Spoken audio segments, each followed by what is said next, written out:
Welcome to the Rational Alternative Weekend Edition. I'm your host, Michael Leibowitz, here with my co host, Dr. Mommy, Megan Ribbons, here to talk about two wonderful scientists. One who came about at the end of the Renaissance, and the other was more at the beginning of the scientific revolution. I've never heard of either of them until Megan pointed them out. I hope I pronounced their names correct. Andreas Vesalius and William Harvey. Megan, we're going to talk about these guys. We sure are. So Okay. what made you pick? We got to do a little bit of a backstory, but I do want to know what made you pick these two. They, like last week and in my class, we talk about Aristotle as starting as being the father of the science of biology.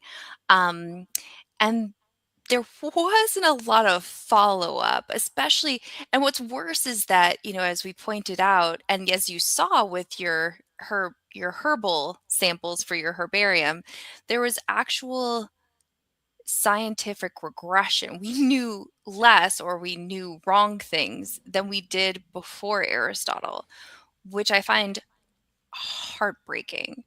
Um, so yeah, it really wasn't until Vesalius that that that ship off the cliff, or that bus off the cliff, turns around.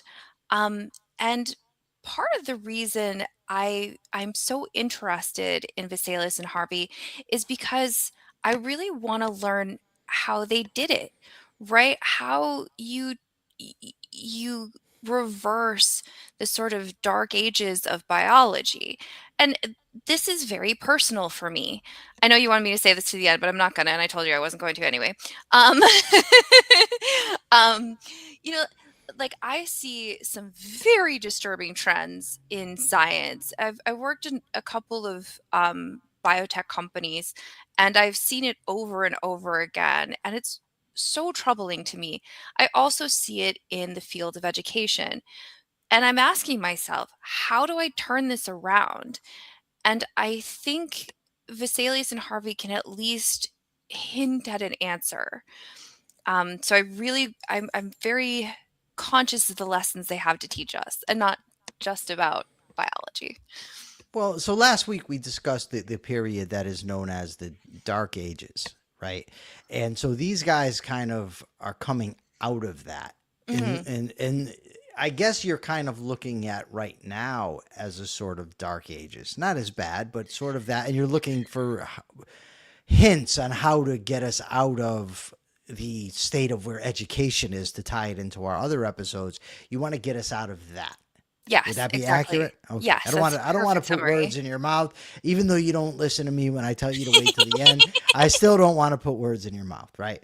So before Vesalius, he wrote his book. I forget what it's called Yeah, now. it's on the fabric of the human body. I'm sorry, Right. even if I were to try to pronounce the Yeah, Latin, it would sound like the awful. Fabricum or Yeah, something. Yeah, exactly. it sounds like a cleaning supply. I'm going down to the store to pick up the Fabricum. I got to get this floor cleaned. But anyways, before that, the very influential person was Galen. Uh, what can you tell us about Galen and Galen's influence? So as I recall, and it's been a couple of years since we read about Galen, so take this for what it's worth. I want to say Galen was first century AD. He was a Roman physician. And what's cool is that well, there's a lot of cool things. One thing was that he trained in the temple of Asclepius, which was like the god of healing, a Greek god of healing, as I recall, but don't quote me on that. Um, and he was really uniquely good at his job. So he was a physician for the Roman gladiators, and then to Marcus Aurelius, as I recall. Um, and what made him so good at his job was that he was very first-handed. Oh, thank you, James Valiant. Yes, he is the historian. I am not, so my dates are off. Thank you. So what made him good at his job again, it was that he was very first-handed. He did a lot of dissections. Now, There are a couple of Greek scholars, I think that predate him, that had done human dissections, but Greek culture was such that that was really looked Frowned at upon. askance. It Yeah, was frowned yeah. upon. So, for example, in the Sophocles play from the what was that? That was like 4th century BC. Um, Antigone, right? Like the whole thing starts where this young woman wants to at least scatter some dirt over her brother because he can't get to the next life if that doesn't happen. So the idea of him being used as a cadaver for dissections would have been an impediment, I think, to that in their sort of religion. Um, so yeah, it was culturally frowned upon, is fair to say. But he did do a lot of dissections of macaque monkeys and dogs, and I think at least one other vertebrate. So he gleaned a lot about human internal organs and structure and function just from doing that. He also was very interested in herbs that might promote healing. I think he like wrote an entire compendium of potentially helpful plants. And I think I haven't read it, so take this for what it's worth. I think it was fairly accurate. So, for example, I think at that point they would have known that willow bark could ease inflammation and reduce pain. But again, I'm not sure. Um, that willow bark is ultimately where we first got uh, aspirin. So let's see, it's acetic salicylic acid, I want to say. It's in my book and I still can't remember. Anyway, um, so does that give you an overview of Galen and kind of what he Yes, did? it does. Now, this Vesalius comes along and he realizes that the lack of dissections that Galen was able to do led to errors. And he actually had the cojones to say so, to challenge the great Galen. So, what does he do? What does Vesalius do that you would say was innovative? So, yeah, I mean, really what made him innovative was that he used his looky eyes and put down what he saw. Um, so Vesalius was both a very devout Catholic and someone who loved the human form. Um, in fact, he had, at the time, Titian was a very prominent Renaissance artist. He had uh, one of the sort of understudies of Titian, a very talented artist in his own right, help him make the woodcuts for all of the anatomical features he had discovered, and he was dissecting, I think, convicted criminals who'd gone through execution. Um, that at the time was allowed, and I'm going to circle back to that in a second because this will kind of tie in with what led Vesalius out of the dark age, or what helped him lead us out of the biological dark age.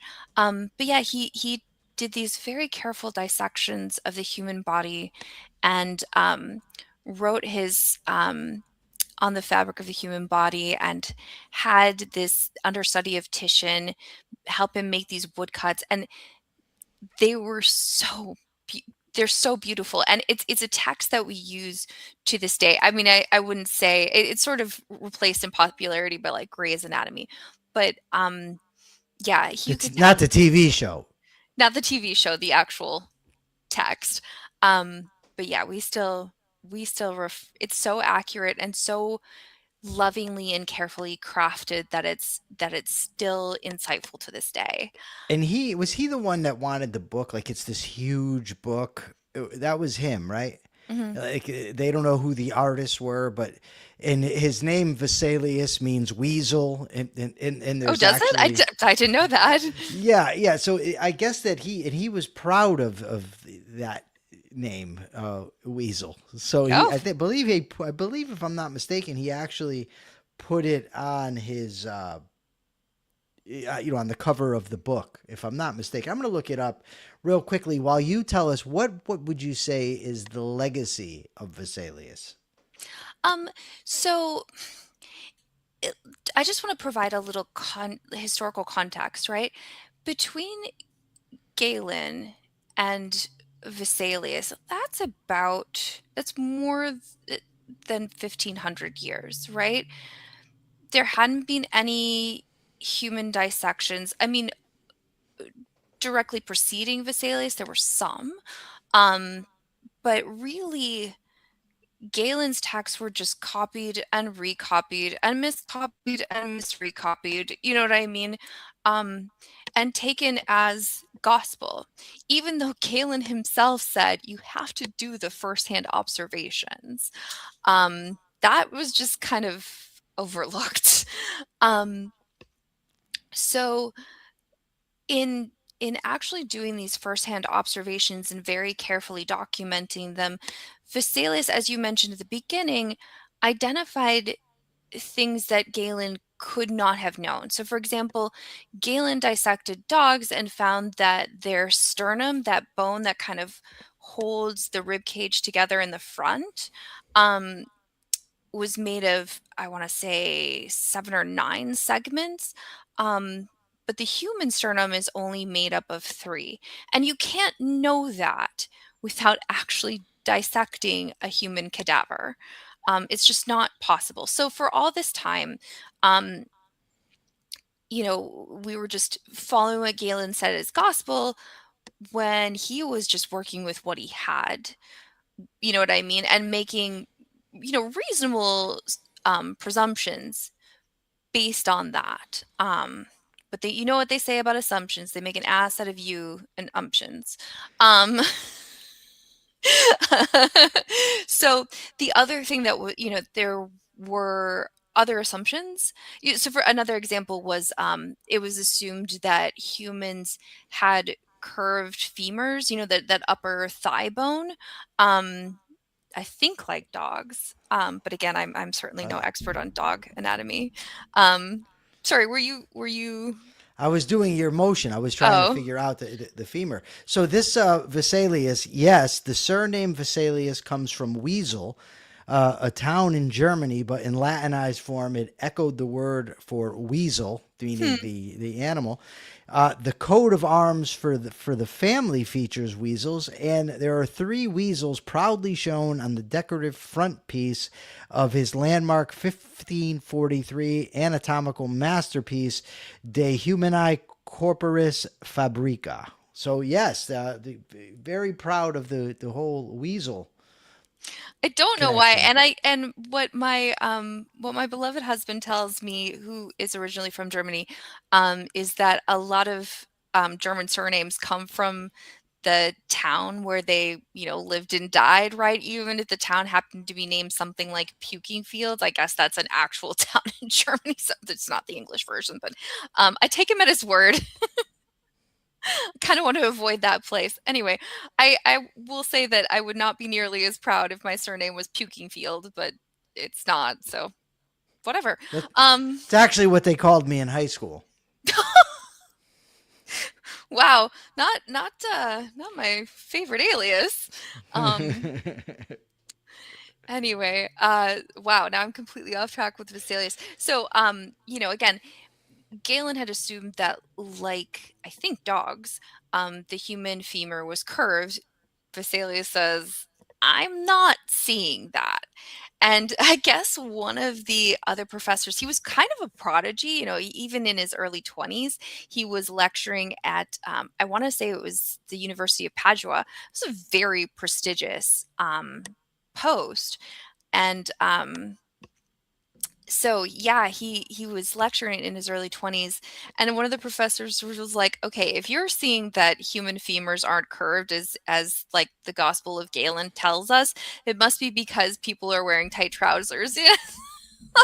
It's so funny because we hear like the same sort of goofy, digs on current fashions, right? Oh, the kids are going to go blind because they watch TV. No, that's not how that works. It's another good example of like reversing cause and effect. If the kid is sitting really close to the TV, it may indicate that they're nearsighted.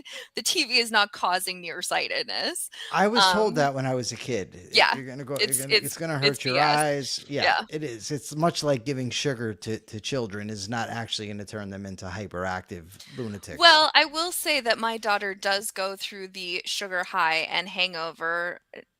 They're not pleasant. Um, Sugar is not making your daughter hyper. You're a biologist. Don't get me she is steamed. she is a very active little girl, and when the I sugar is in believe her that. bloodstream, the Oh my the god. insulin brings it to her cells very efficiently, and her cells are raring to go. So, Um, well, let's get into some accurate history here. We got William Harvey. Now, William Harvey came a little bit later than Vesalius.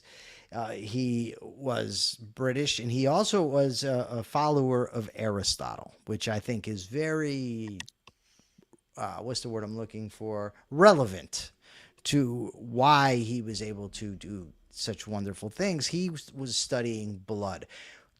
What were some of the misconceptions about blood that he was able to correct? so I don't remember where this idea came from, but it was thought at the time that we manufactured blood from our food.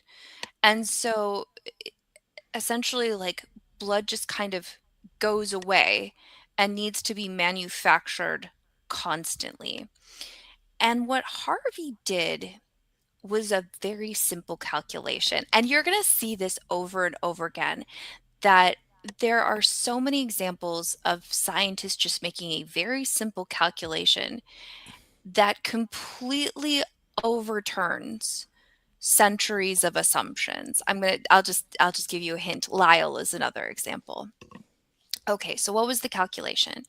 Harvey had been doing dissections of hearts, and hearts from worms and other invertebrates and vertebrates and human cadavers.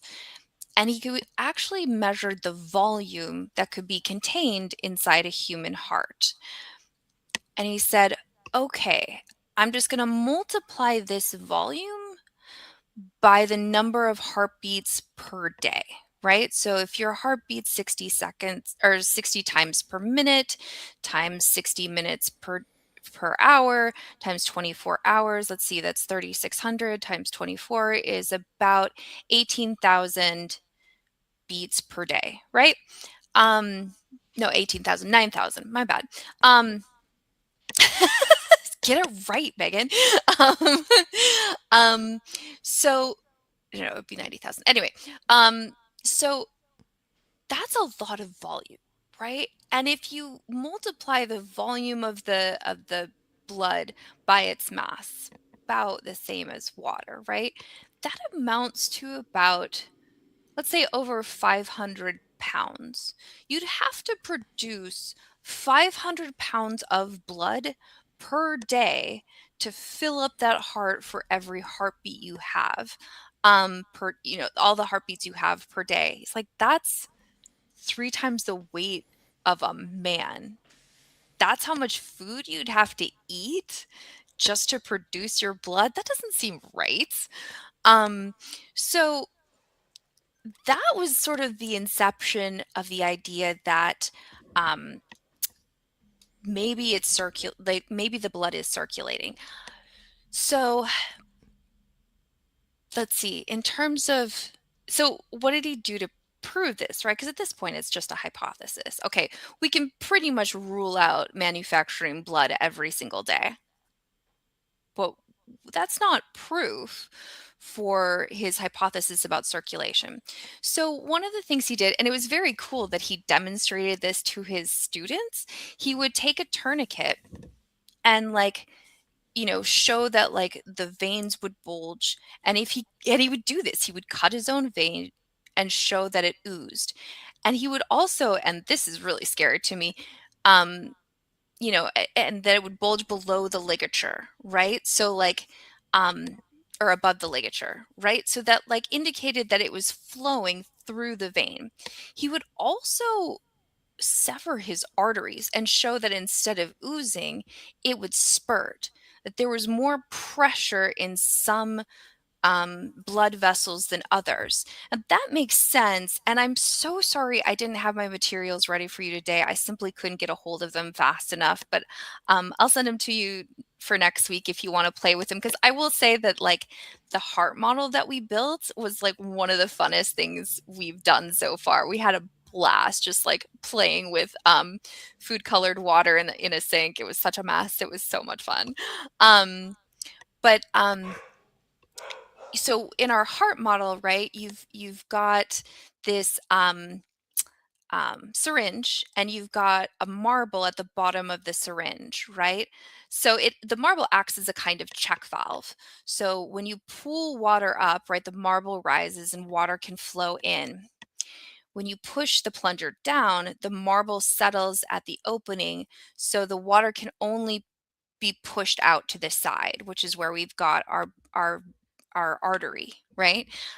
So if you were to puncture that tubing, the water would spurt, right? Now the vessels kind of branch out, and as they branch out, you get less spurting and more oozing.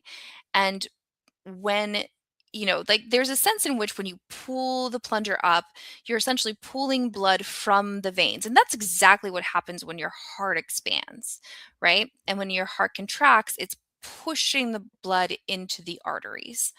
Um, and yeah, I can even kind of show you what actually happens in the capillaries, which is the one thing Harvey did not know, was like how the blood goes from the arteries to the veins. He had an idea, but it wasn't until we had the microscope, this brand new tool, that we could actually, pardon the pun, close the circuit on that story of blood circulation.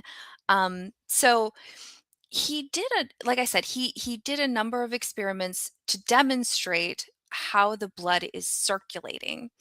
Now, as far as I know, he did not mention one additional piece of evidence that would really support the idea of blood circulation. And I'm going to put it to the audience. Super chat if you are um, well heeled, I guess. What would be another means of proving that the blood circulates? And I will give you a hint: kosher beef. So, audience, if you want to take a guess, please do. Um, so, I think that's all I had to. Did that answer your question about Harvey? You're muted. No, I want to talk a little bit more about him. He Mm, he also didn't understand something that I want you to explain, and that's oxygenated blood and non-oxygenated blood. What's that all about? mm. So, he, I think he knew that there's one artery where the blood is not oxygenated, and that's the artery where it's going directly from the heart to the lungs. He certainly knew that that existed, and where it was headed. Um, and I don't. I mean, as I recall, and correct me if I'm wrong, he could he could see the difference between blood that was oxygenated versus not. You can see it yourself, right? Like, when it's coming from a vein, it sort of looks dark red, and when it's coming from an artery, it looks bright red. In case I'm jumping the gun quite a bit No, here. no, that's wonderful. That's what I wanted you to talk Well, I about. was I was gonna say that the chemistry of it is really cool, actually. So, hemoglobin is this little protein. It's actually four proteins kind of put together, and it acts as a kind of nest or maybe hoop for an iron atom. Now, iron, so you know that, like, most atoms, right, they want to have their outer electron shell look like, and now I'm going way off, I'm fast forwarding way ahead here, but why not? Most atoms want to look on the outside like a noble gas, right? So if you're sodium, for example, you want to look like, oh my gosh, I'm totally forgetting, probably fluorine. You have one electron in your outer shell, if you just were to get rid of it, your next most inner electron shell would have 8 electrons on the outside, and you would feel so complete. At least you would look so complete, even though you've got one more proton in your nucleus than you have electrons outside of you. That's why it becomes a salt.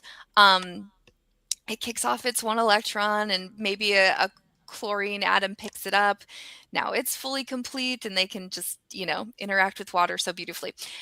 Iron is a fairly unique atom in that it could either lose 2 electrons or 3 electrons, and feel complete on the outside, right? That's really useful because it will bind oxygen beautifully. But at a certain point, it will release oxygen. So when your blood gets towards the lungs, right, it has very little oxygen, but the concentration of oxygen in your lungs is insane. It's huge, right? There's just no chance that iron is not going to be bound to an oxygen.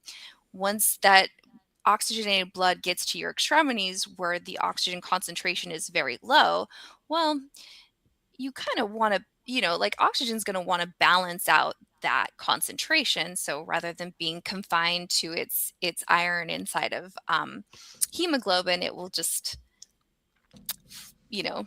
dissociate and diffuse away into your cells, which is the point, right? Your cells want oxygen so they can power the job of living. Of course, Harvey could not have known that. He just saw, oh, dark red blood, bright red blood. That's a thing. I think he knew which one was oxygenated and which one was not, but how that worked, he could not have known.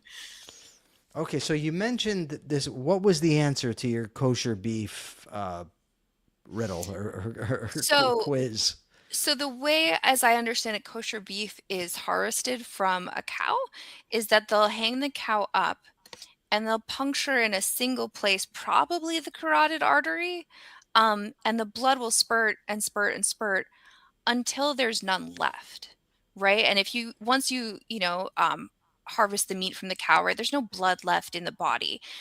That indicates if you can puncture in a single spot and drain out all the blood, it means there must be circulation, that all of the blood is connected in some way.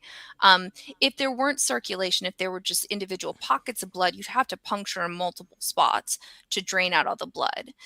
Does that make sense? Wow. Yes, it does. Yeah. Absolutely. So, William Harvey lived in some pretty interesting times. He was a physician, I believe, to King James the First, also to James' son Charles. He was a royalist. He lost his papers. They raided his house. I guess I don't know if they call it oh, a I did raid not back know that. then. Yeah. Obviously, I skipped over all the politics Right. So stuff. so they destroyed his stuff. But something I found very interesting about him was his integrity because back then there were witch trials and they wanted to investigate witches. And he, if you got caught not believing in that sort of thing, you could face serious penalties. And he was in charge of looking at, I believe, corpses, and they wanted him to identify if these were witches or not. And to his credit, he said no. There's no abnormalities that would indicate anything like that. Yeah, that must have been kind of terrifying, and good on him for using his looky eyes and reporting what he saw. But I mean, you have to do that to be a good scientist. There's no You getting have to around use your that. looky eyes. Yes, you have to use your looky eyes. So, as a modern microbiologist, is there anybody that's living nowadays? So we've talked about Darwin. Now we've talked about Andreas, Vesalius, and William Harvey. Is there anybody nowadays that's making the types of discoveries that are revolutionary in the way that those giants did? Um, I would say a tentative yes, for the simple reason that it's really hard to compare today with the time that Vesalius and Harvey were operating. Now, I've said that I see real parallels between the attitudes and conventions of the Dark Ages and today, but it would be unfair to say that they're the same. It just would be. Um, so yeah, how do you compare, for instance, the discovery of CRISPR to the discovery of blood circulating, or the discovery that the human sternum has 3 segments instead of 7 or 9? I'm not sure how you would do that. And that is really not meant to disparage either Harvey or Vesalius or Doudna or Charpentier, right? It's just like, how do you compare those two things? Um, I don't know if that. Why? I guess I should ask you. Why do you ask? For educational purposes. Okay. I mean, can we get inspiration from things that are being discovered today? Absolutely. I will also say, as a big asterisk to that sentence, that there should be a lot more. And I honestly think there would be a lot more if we were more Vesalius and more Harvey, if we were using our lucky eyes more. So I'll give two examples. One is, and stop me if I've mentioned this one before. I was working at I think I told you about the time I was working at a very large capitalization company, and one of, there's like Science Day, where of the 1,000 people, employees, 12 scientists give talks, right? And one of the talks was about how they were trying to improve the manufacture and on this particular metric. So what they did was like muck around and hope that they somehow stumbled upon something better. They didn't. Whereas the manufacturing process had been done over and over again, and sometimes it came out better, and sometimes it came out worse.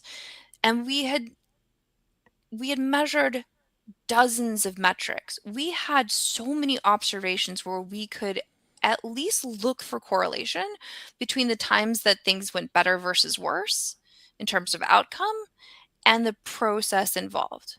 And it could have made a hypothesis. That was not done because the zeitgeist in science today is often observation isn't necessary, right? We can be a Karl Popper, we can just make something up, test it, and that's science. It is not. You have to start with observation. The other example I want to give has to do with AI. Now, this is something I just kind of follow on the side out of curiosity. I will not say that what I'm about to say is a survey of all AI and science. Um, it's just an anecdote, so take that for what it's worth. But I notice when they've got new AI biotech companies starting up, they tend to get more funding, and right now is not a great time for biotech funding. Um, the industry is kind of going through a contraction. Um, so these AI companies will say, "Oh, we're going to figure out new proteins to cure disease." I'm like, it kind of sounds like you're skipping the step of observation. It'd be one thing if you fed, like you gathered a whole bunch of data from different sort of measures, right? Like if you were measuring conformation and size and viscosity, whatever, right? Different means of measuring the same molecules, and like had some sort of metric that you were looking for, something to correlate to, and just fed all those data into AI and asked it to look for correlation. But I don't think that's what most of these AI biotech synergies are aiming to do. They're aiming to skip the step of observation, and that's going to go a whole lot of nowhere. You Take need that to the bank. observation. Yes. That's the key. Okay, another question I have for you. This is kind of going to be a twofer. Without Harvey, Vesalius, men like that, would there be modern innovations in biology, in medicine? Specifically, I'm wondering about vaccines. Is there any sort of connection between the discoveries that men like this made and that ultimately lead to people being able to figure out how vaccines work? Um, yes and no. So, a lot of times in science and innovation generally, and this is not an original idea to me, this is something that Matt really brings up in the book, How Innovation Works, which is, I don't agree with everything that he says, but it's a really fun book. Um, so, I can't even remember if he talks about vaccine. So, for example, Edward Jenner um, had made a very simple observation. He noted, and this might be a little apocryphal. I'm certainly not a Jenner biographer.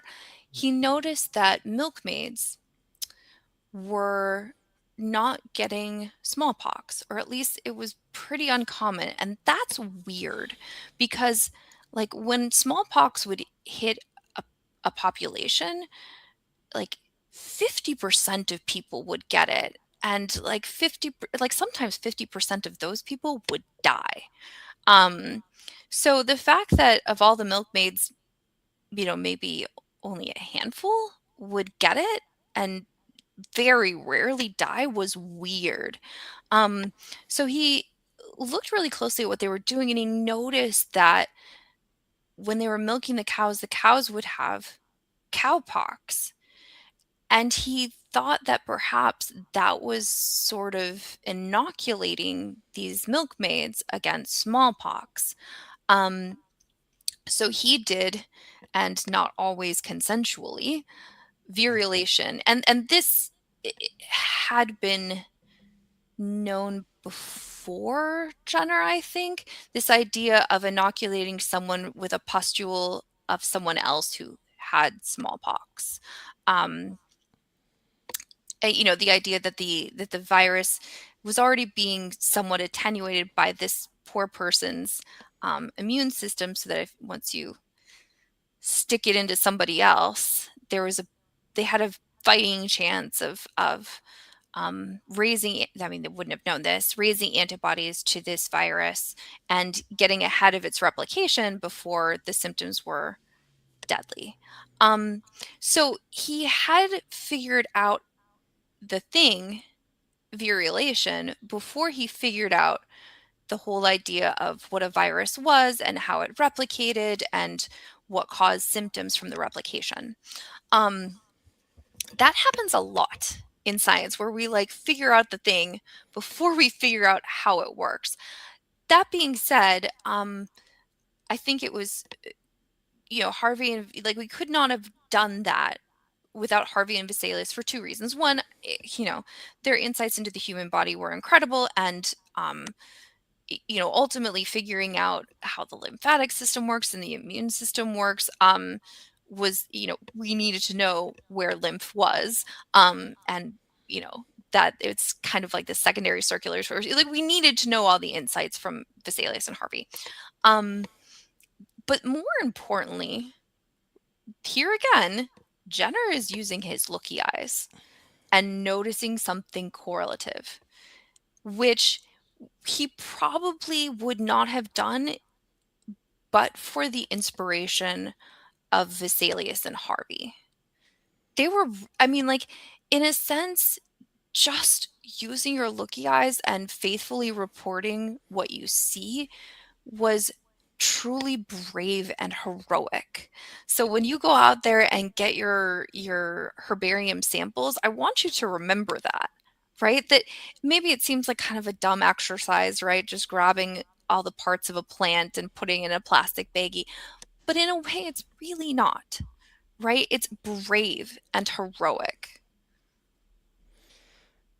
So I like to connect past scientists, present scientists, past discoveries, with discoveries that came after, because it's important to understand that knowledge is cumulative and it's hierarchical. You can't know everything at once. You have to learn some things before you learn others. And it all ultimately has to be reduced to observation. Would you say that am I accurate here? You're Because I'm doing a not the beautiful scientist. job. Oh, right. That's great. I knew my mom was right about something.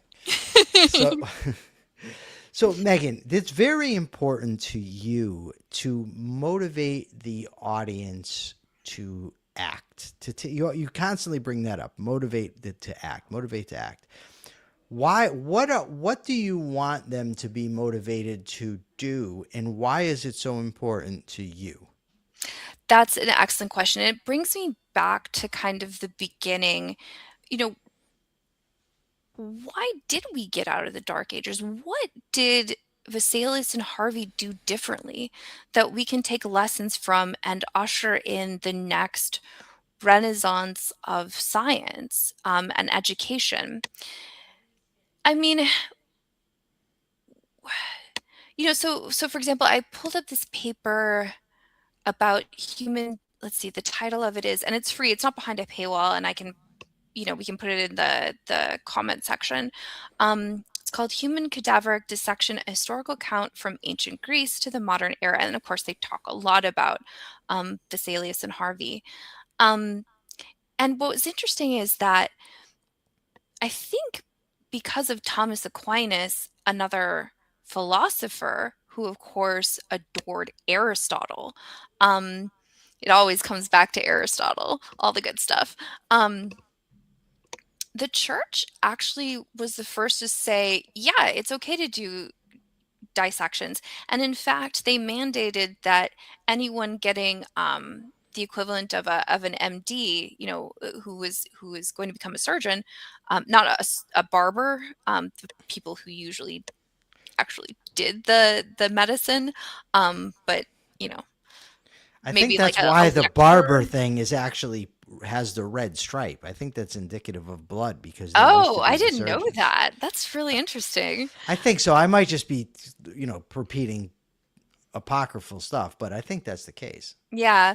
Um, Yeah, I mean, that was another thing that at the time it was customary for there to be like a professor who was um, uh, talking about, there would be a mandated, dissection once a year or something. But there was a professor who would kind of be talking about what the students were supposed to be seeing. There was a lector. I forget what they were supposed to do.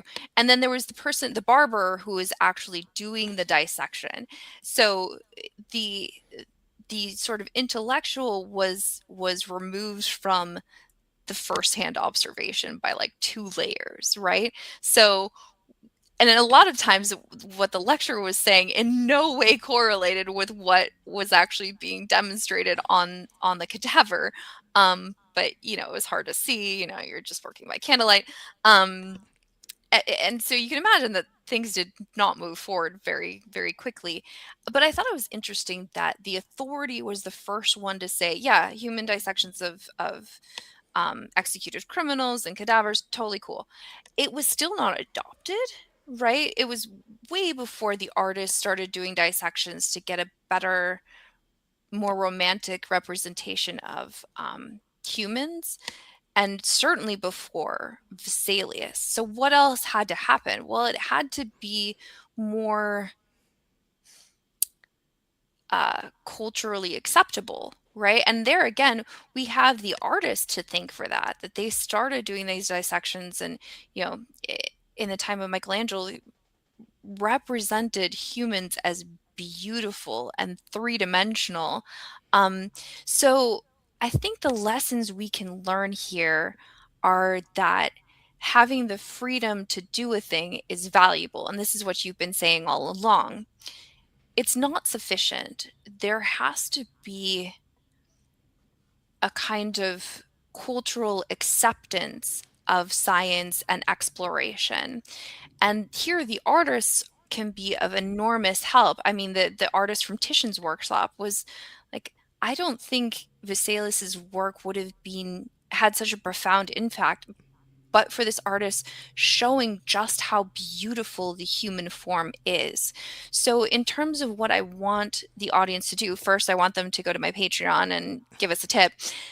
Secondly, I want them to give us super chats and super stickers. Third, um, I want them to help promote a culture and the freedom to not only the freedom to make these explorations, and I've had Gemini help me draft bills to emancipate education from government, and we'll promulgate those when they're ready. Um, and the audience can certainly help with that. So again, promoting the freedom, but also promoting a culture where um, using your looky eyes is essential and valued, and faithfully representing reality is essential and valued. And the people who do that, the artists, the scientists, the business people, the engineer, everyone who engages in using their looky eyes and faithfully representing what they see, they're celebrated, they're cherished. I think we all need to make a world where such people, like, life is not made harder for them. It's hard enough, and it takes bravery and heroism just to do what we've been saying all along. Firsthand observations and faithful reporting. You know what I mean? I cannot emphasize this enough, like, that should be cherished and supported. Awesome answer, Megan, by the way. And so, Thank you. yes, the look of the barber pole is linked to bloodletting, with red representing blood and white representing the bandages used to stem the bleeding. Okay, but we're not So, into bloodletting. Bloodletting came from the whole idea of, like, Aristotle's four humors, right? He was just doing the best he can, but he was the first of his kind. Give him a break. And he would have been horrified by all these people who are like, we're just following your gospel. Aristotle would have been like, what have I been saying this whole time? Did I stutter? I'm pretty sure I said, look for yourself. Megan, first of all, do you think that there is this dynamic occurring? And second, does it disturb you that so many people seem to disparage science nowadays? It does. And this goes back to what I was saying, I think last week, how, if you look at art today, and I'm thinking particularly television and movies, right, where scientists are represented as, well, not female blondes, certainly,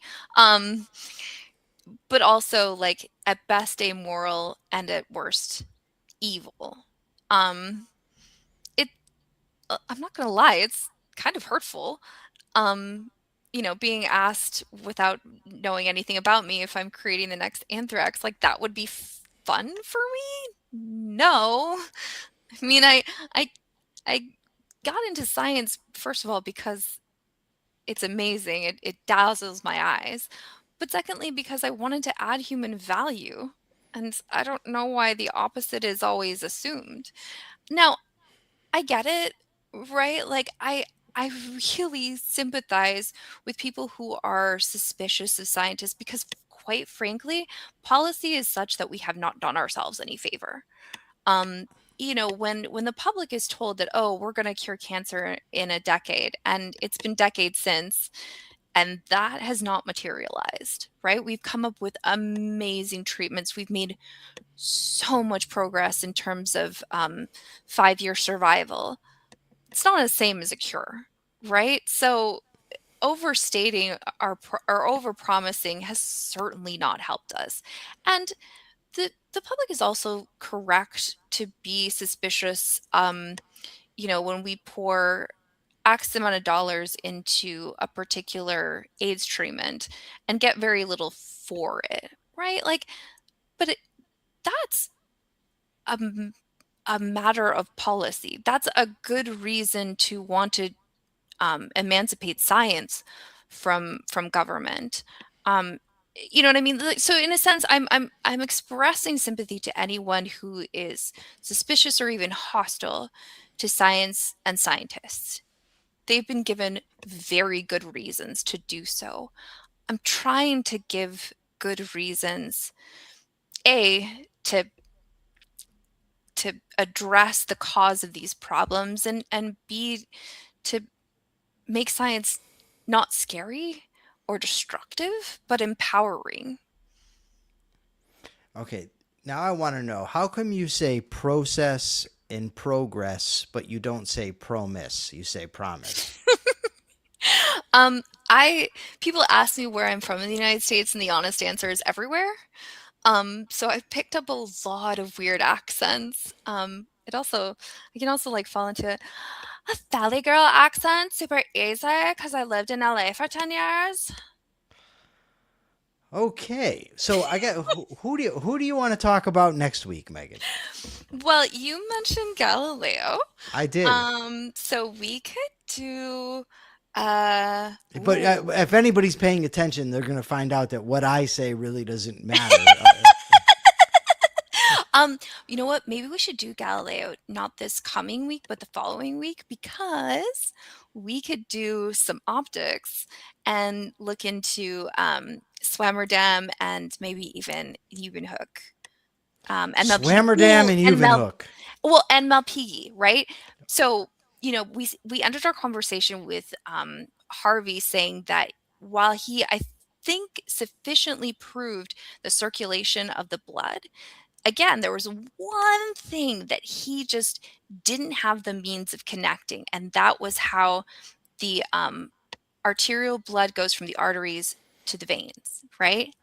That's where Malpighi comes in, and he needed an entirely new instrument in which to do that. So we might get a little All right. Galileo in there. But we're definitely going to discuss Malpighi and Wuserdorf. What was his name? Malpighi, Swammerdam, and Leeuwenhoek. Okay, Swammerdam, Mevenhook, and Malpighi. Okay, I don't know, but I'm sure Megan's going to send me the stuff. All right, Megan, tell them where to find you on your everything you got. Okay, so first place you want to look is YouTube, youtube.com/ at MARIBBENS. That's Mary, Alpha, Bravo, Indigo, Bravo, Bravo, Echo, Nancy, Sam. And then give us a tip, or you can even buy the materials that I've subjected Mike to, so you can play with them yourself at patreon.com/DRMOMMY, Dr. Mommy. Awesome, Megan. Thank you. And by the way, folks, if you're joining from X, this is the Rational Alternative YouTube channel. We have a lot of programming. We do the Capitalist Corner Monday through Friday, noon Eastern Time. Mark Pellegrino and myself. I also do the Michael Leibowitz Show, where I discuss a variety of ideas, do debates. And tomorrow, Sundays at 11 a.m. Eastern Time, 8 Pacific, we do members only programming where we talk about whatever the hell I decide I want to talk about. Tomorrow, I'm pretty sure I'm going to discuss turning 50 and how it's very depressing for me. That's what I think we're going to discuss tomorrow, but I'm not quite sure yet. At any rate, audience, thank you so much. Megan, thank you so much. And hopefully we'll see you again soon. Oh, Happy absolutely. Saturday. Happy Saturday.